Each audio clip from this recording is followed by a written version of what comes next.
All right, third graders. Today we are going to be starting our mystery chapter book.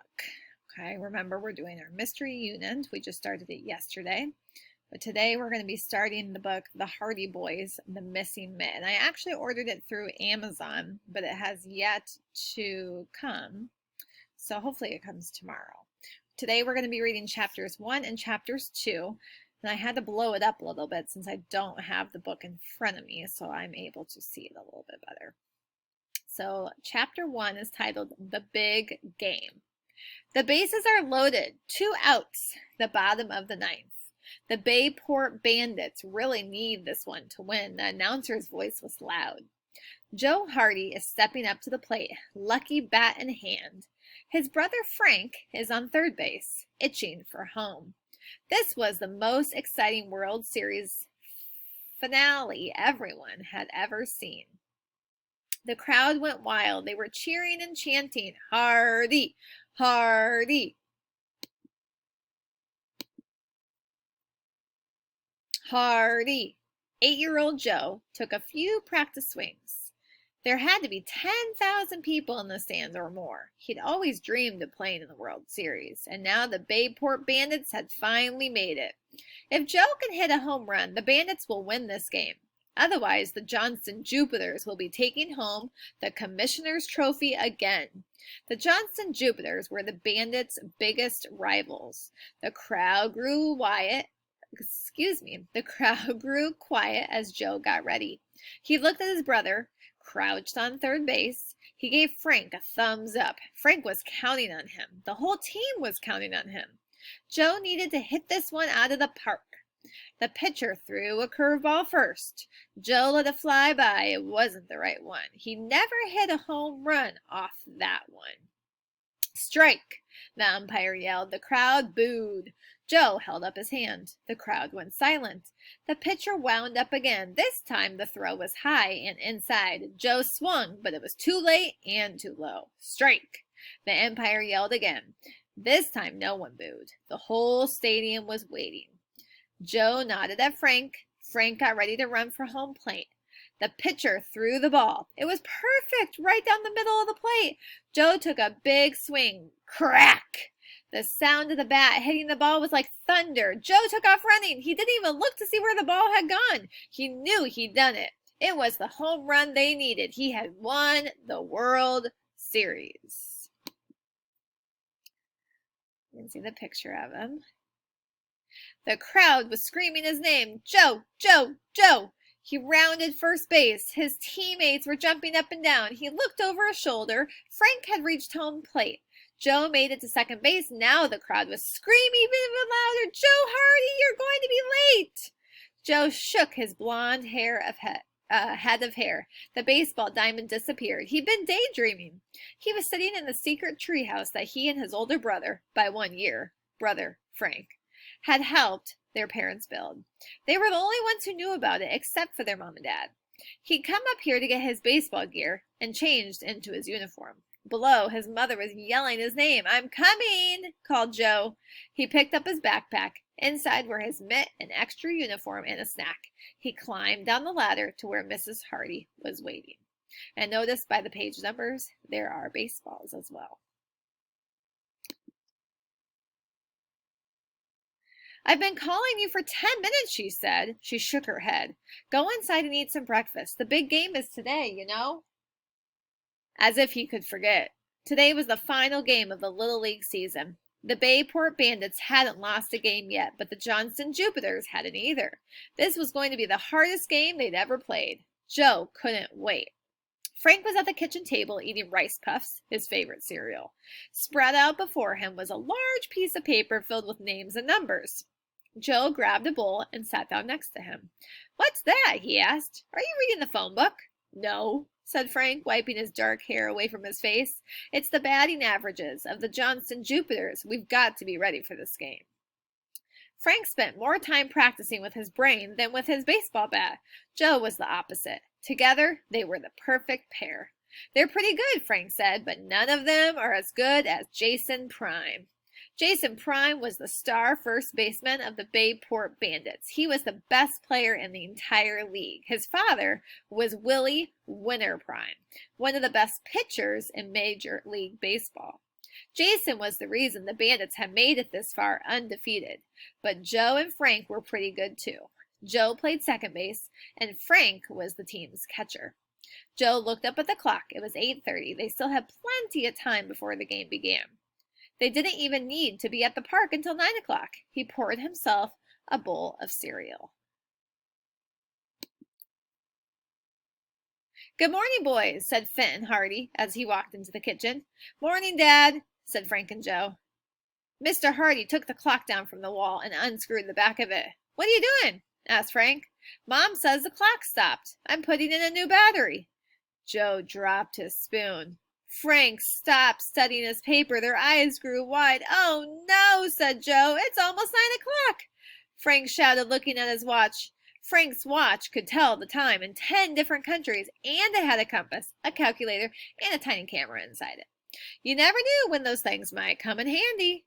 "Don't you guys need to be down at the park soon?" Mr. Hardy asked. There's the picture of them walking out the door. There was no answer. "Boys?" Fenton Hardy turned around just in time to see Frank and Joe rushing out the front door of the house. So that's the end of chapter 1. So now we'll start chapter 2. Chapter 2 is titled Racing the Clock.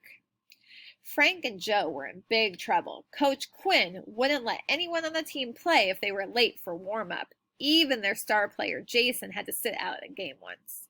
"You have to respect your teammates," Coach Quinn had said, "and being on time is a way of showing respect."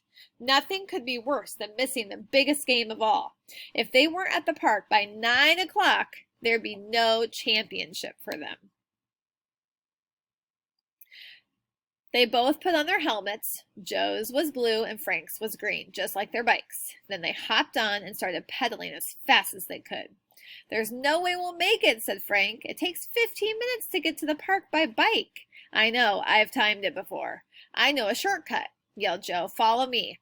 Instead of turning left at the end of their street and biking down to Main Street, Joe turned right. Frank was right behind him. Soon Joe turned again down a narrow alley between 2 big buildings. "Whoa," said Frank. "There are garbage cans in the alley. It was hard to keep from knocking into things." A skinny cat ran between the wheels of his bike. He almost fell over twice. The alleyway let out at the north end of Prospect Park. The baseball diamond was all the way on the other side. Normally the boys would have biked all the way around the park on the street to get to the entrance at the south side, but today there was no time. "This way," called Joe. The park was surrounded by thick bushes. Joe aimed his bike right at them. In a second, he was going to run straight into them. Frank was about to yell for him to stop when he saw Joe go right through the hedge. There was a small hidden gap. Frank followed Joe through the secret hole. He could feel the branches just brushing the sides of his face. That was close. Now they were inside the park, at the top of the hill called Big Tree Hill. Below them were dozens of trees. Frank saw oaks and maples and pine. Then he saw Joe flying between the trees. Bump, bump, bump, bump. Joe's bike rattled and jumped as he rode over thick tree roots. He turned left and right. A few times he came within inches of crashing into the trees, but he never did. Frank was flying along behind him. He ducked to avoid a low-hanging branch. While he did, he checked his watch. "We've only got 7 minutes," shouted Frank. "We're almost there," Joe replied. Finally, they were out of the trees. Now they were in a big meadow right by the baseball diamond. They were going to make it. Suddenly, something hit Frank in the back of his head. He lost control of his bike and fell into the field. Luckily, he was wearing his helmet, or he could have been seriously hurt. "Ow!" he yelled. Joe stopped his bike and ran over. A big stick was on the ground next to Frank. "Oh, no!" A voice came out of the woods. "I'm so sorry." An old man with white hair walked into the meadow. He walked slowly with a cane. Beside him was a large yellow dog, which took one look at Frank and came running over. It looked like the dog was about to jump on Frank. Lucy, down! Stop, girl. The dog ignored the man. She ran right past Frank and Joe and grabbed the stick in her mouth. Then she bounded away. We were playing fetch. You boys were riding so fast I didn't even see you before I threw the stick. Are you okay? The man sounded very upset. Frank stood up, brushing the dirt off his pants. I'm all right, he said. He tapped on the helmet with his knuckles and smiled. Oh, good, said the man. I am Wilmer Mack. Everyone just calls me Mr. Mack, and you've already met Lucy. She's a good dog, just big and playful. She loves to play fetch. She'd chase anything. The boys introduced themselves and shook hands with Mr. Mack. You can see a picture of them there. Lucy dropped the stick at Joe's feet. She wagged her tail, waiting. Joe took the stick and threw it as far as he could. Lucy ran after it. Catch! Shouted Mr. Mack. Catch! Suddenly Frank remembered why they had been going so fast in the first place. He looked at his watch. It was 2 minutes to 9. The game! We've got to go! He got back on his bike and started to pedal. Goodbye, called Mr. Mack. Bye, said the boys. Ahead of them, they could hear the voices of their teammates at the baseball field. They were so close, they had to make it. The boys burst out of the meadow and raced over to the bleachers. They could see Jason Prime and the other bandits getting ready. But where was Coach Quinn? Were they already too late? They jumped off their bikes and hurried to join their teammates. Hey, Joe. Hey, Frank. Jason Prime gave them high fives. Frank opened his mouth to ask if they were late. Tweet! Coach Quinn's whistle blasted through the air. All the boys jumped to attention. Bayport bandits, line up! They had made it in time. And if you haven't noticed, the background of chapter 1, or the outline of it, was blue, and the one for chapter 2 was green. I did that on purpose. Okay, so that was chapter 1 and chapter 2. Now you're going to go back to Google Classroom, and there's going to be some comprehension questions. However, some of you need to listen to this again in order to do well on those questions. Good luck.